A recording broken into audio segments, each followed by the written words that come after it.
How many times have you looked at the back of your camera after taking a photo and thought, that one's trash? Get home, put it on the computer, and you kind of confirm your initial reaction from out in the field. It's like, well, I don't know what I can do with this photo. It's not great. The color's not there.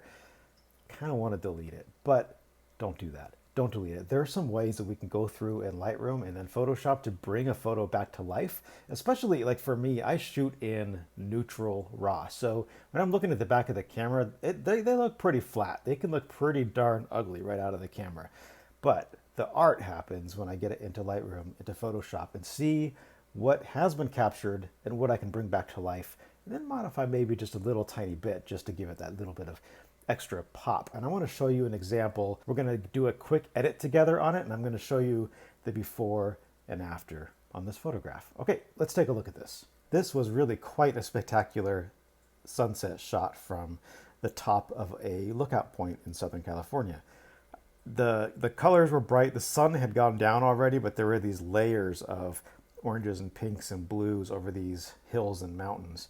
And it was really stunning. And obviously, this does not capture that. This is a raw photo that I took out of the camera, and we're going to process this together, and I'm going to show you where we might end up on a photo like this.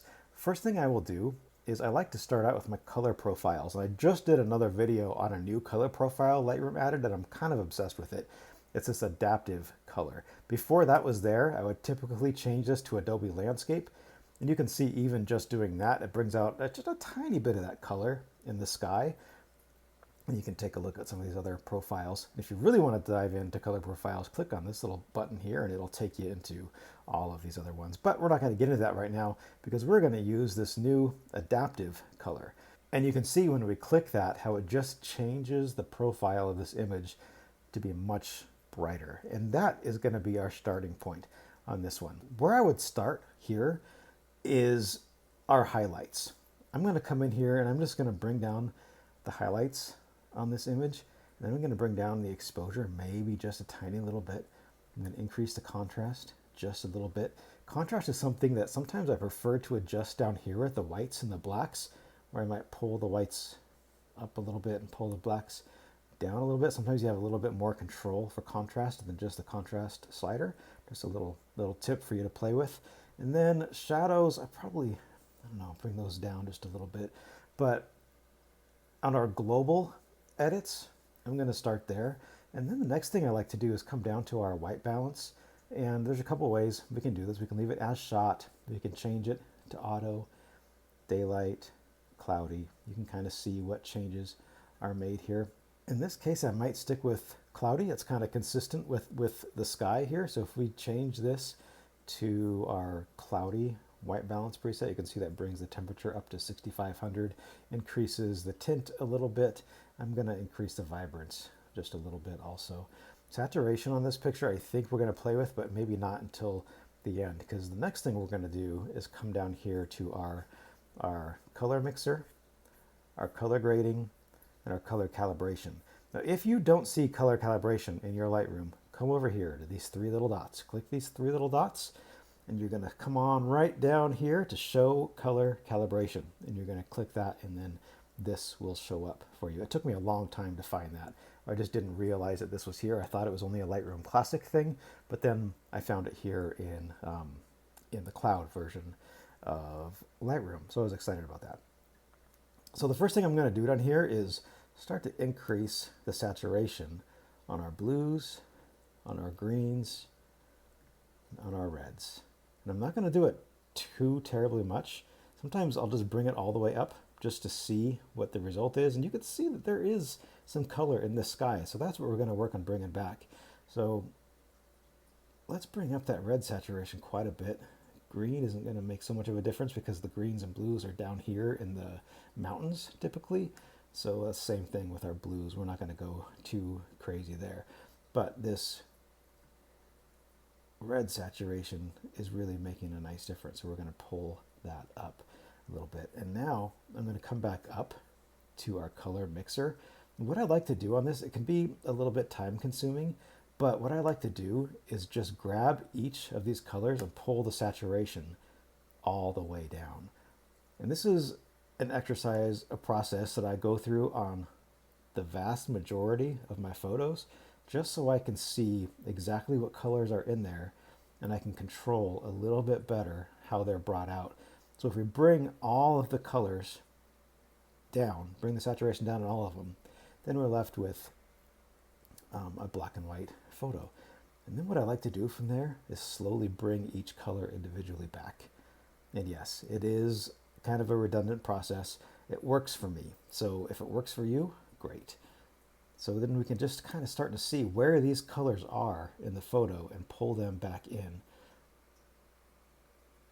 Let's see what that does there. So I'm going to pull that one back up to about here. You can see the saturation there is minus 21. So we're going less saturation on that color.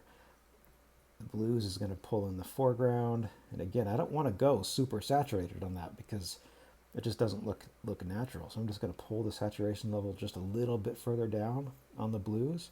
And some of these colors may not be in this photograph. Like this color here, what is this, like a I don't know, a teal-ish. You can see it makes a tiny bit of a difference, but I'm just going to leave that somewhere near the middle because it obviously doesn't make that big of a difference.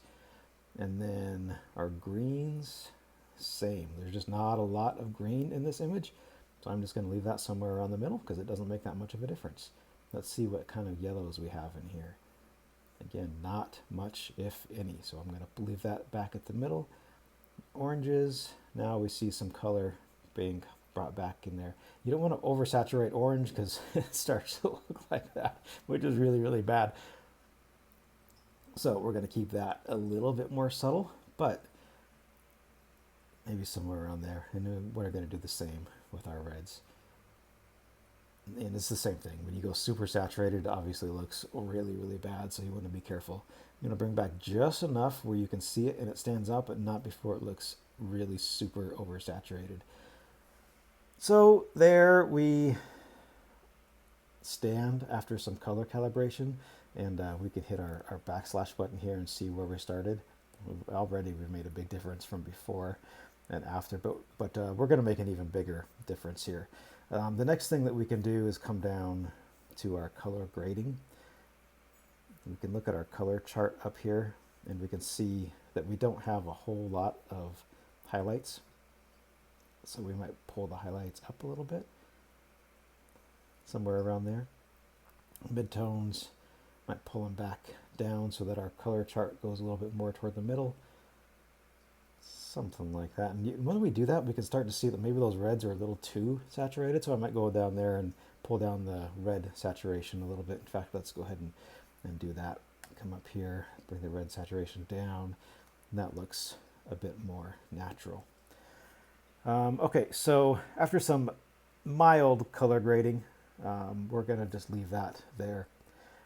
The next thing that we might try is to get into masking, but here is a problem, especially on a scene like this. If we do like a mask sky, like a typical sky mask, Lightroom's going to do a really nice job of selecting the sky, especially when the sky is pretty crisp and easily detectable.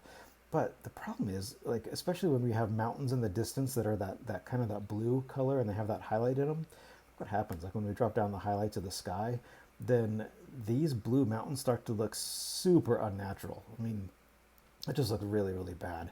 And so we want to be really careful about how those mountains look as we're dealing with the sky. So a better situation here, instead of just doing a sky mask, this might be a good opportunity for us to use a linear gradient instead. So we select our linear gradient. I'm going to push shift so it's a nice straight line, and then just pull down that linear gradient somewhere down like around here, and then let go. And that's obviously going to do a linear gradient from top to bottom, but it's going to apply it universally instead of just on the sky. So then if I bring down my highlights a little bit, then it's not isolating those mountains quite so much, and it looks much, much better. Bring the exposure down a little bit, and that's going to show off some of that color just a little bit more. And then contrast. If I pull that contrast up, and we're going to start to see even more of that color. But we need to be careful because we don't want to oversaturate. At least for me, oversaturation is a huge pet peeve for me. And if it is for you too, then just be careful. Contrast and dehaze can both add unnatural levels of saturation, so just something to watch for. Then our whites, You can either pull some whites out of this scene or put them back in. And here, I think I want to pull them out a little bit just so we get those oranges and reds and pinks start to appear in the sky. I might even pull down the blacks a little bit in this scene. You can see that we did capture some texture and some color in here. It just did not show up on that raw file. And we could play with our temperature of just that gradient. We could bring the temperature up a little bit, give it a little bit more of a purplish type of a tint. And that's starting to look pretty cool. And then, this is dangerous, but we could pull up our saturation slider just a little bit too much, not good. But we could pull that just a little bit more. And then we have our clarity and our dehaze here. Be very careful with these sliders because these make a huge difference, and sometimes it can be overdone very quickly. When I was a beginner, I think I did this too much. In fact, I know I did. I would come in here to dehaze and just like really pull it up and be like, oh, that was great. Well, got to be a little bit careful with it. It definitely adds some saturation and some contrast, but be gentle. Clarity is the same. We can pull up the clarity. In this case, it doesn't look too bad. I'll bring it down. Might pull it up. I'm going to do another step on here where we pull this into Photoshop and apply an effect to the sky. So some of this is going to be a kind of a moot point and kind of more of a starting point for us, but kind of get the idea. Get this to where you want it, where the colors look about right to you, and then we'll move on to the Photoshop part where we're going to play with some path blur on this and give it a really cool effect. So here we've gone through our color mixer, our color grading, and our color calibration. I think that looks nice. On the overall global, we could apply some dehaze here. Again, be super, super gentle because it makes a really big difference really quick. Like no, not good. And then the other way around, you can see what it does. So this is a really nice tool. If you want to add a little bit of a hazy look, you add negative dehaze, which is kind of nice. But here I might just add some positive dehaze here. Clarity, I might pull that down a little bit. General rule of thumb for me on a landscape photo is I'll pull clarity down to like -20. It tends to be a nice soft look. And often I'll pull dehaze down. I'll add negative dehaze to like the minus 10 or so, which is also a really nice look on a landscape photo. In this case, I feel like I want to pull a little bit of that haze out, so I'm going to do it like this. All right, that's a pretty nice little start for us. Now what I want to do is pull this into Photoshop and just give it a whole other like dimension, like make it look like this was maybe a long exposure where the skies were flowing and we captured that type of look. And this is it's a fun thing to do, to turn your photograph into art. For me, it does start to blur that line between what's a photograph and what is art. And that's a very fine line, and that's for you to decide for yourself. But when I have a photo like this, this is fine. This looks good. I would happily share something like this and say, yeah, this is a really beautiful sunset photograph. But let's have some fun with it and just see what else we can create. So to do that, we're going to use some path blur effect, and we're going to come down to our photo. We're going to right click on it, and we're going to say edit in Photoshop. Now, in this new update, we also have the option to open as a smart object in Photoshop, and if we select multiple images, we can open them as layers in Photoshop. Super cool. We can create another video on the use cases for these. For now, I'm just going to edit this in Photoshop.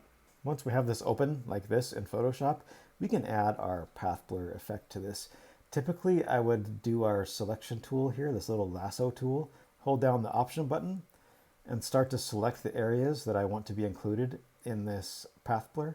In this case, we have I think we can get away with creating a rectangle and just kind of, or maybe just partially following the curvature of these mountains. We don't have a lot of gradient color above those mountains. Like a lot of it is just this kind of grayish type color. So I think we can get away with just selecting something like this. We'll try it and see if it looks terrible, and if it does, then we'll fix it. But I think in this case, we can do something like this instead of meticulously following every mountain peak here. Once we are here, we're going to go up into our filter section, and we're going to go into blur gallery, and then we're going to choose path blur. And this is where we can just have a little bit of fun with it. This little arrow, we choose the direction of the blur, so we could make it go any direction we want. It would look much more natural for us to just kind of do a horizontal blur and follow the line of the clouds here. Then once we have our direction figured out, then we can play with this speed. Here it just kind of defaulted to a 50% speed. We brought that up to 140%. See what it does to the sky. It just makes it look like it was a long exposure. It just kind of just blends all of that together, which I think is a pretty cool look in a picture like this. So you can play with that. You can bring the speed all the way up to 500% or whatever. That looks a little too unnatural for me, but I mean, it's all about you and what you like. So you can play with that and just kind of see what is going to look right for you and what you have in mind. So I don't know, I might leave it somewhere around there. I think it looks pretty nice. So once you're happy with that, you just click OK, and then Photoshop will apply that change. And then we'll zoom in on it a little bit and just make sure that it looks right. We're going to click deselect when it's done. But if we grab our little magnifying tool here and zoom in, sometimes you'll be able to see a really harsh line where that blur is. In this case, we really can't because we kind of have these natural lines anyway in the sky. So I think that looks pretty cool. That looks pretty cool. So once we're done with that, we're just going to click the close. We're going to close that image in Photoshop. And remember to click save. I've done this countless times where I just out of habit clicked don't save or whatever, and then all of our work was done. Not saved, obviously. So just click the save button, and then that image is going to reopen in Lightroom, and then we can continue editing from there. So here it is. Here's the image we just edited in Photoshop, applied that blur, and now it's reopened in Lightroom, and then we can play with it from here. We continue to edit this as a whole new image if we want. We can click auto and see what Lightroom does to it. Kind of a nice little look right there. It just kind of brings out that vibrance in the sky, and I think it looks pretty nice. I don't know that there's a whole lot more I would do. We could go in and color calibrate this thing again, but I don't think we really need to do that since everything that we did in the last version has transferred over to this one. So maybe the mountains might be too blue. We could go in there and reduce the saturation of the blue a little bit more if we wanted to, or increase it if you want to. But I'd probably just remove some of that saturation just a little bit more. And then we might come down to the dehaze and clarity and just play with it and just see what it does. If we add some dehaze, you can see that it definitely adds saturation to this image.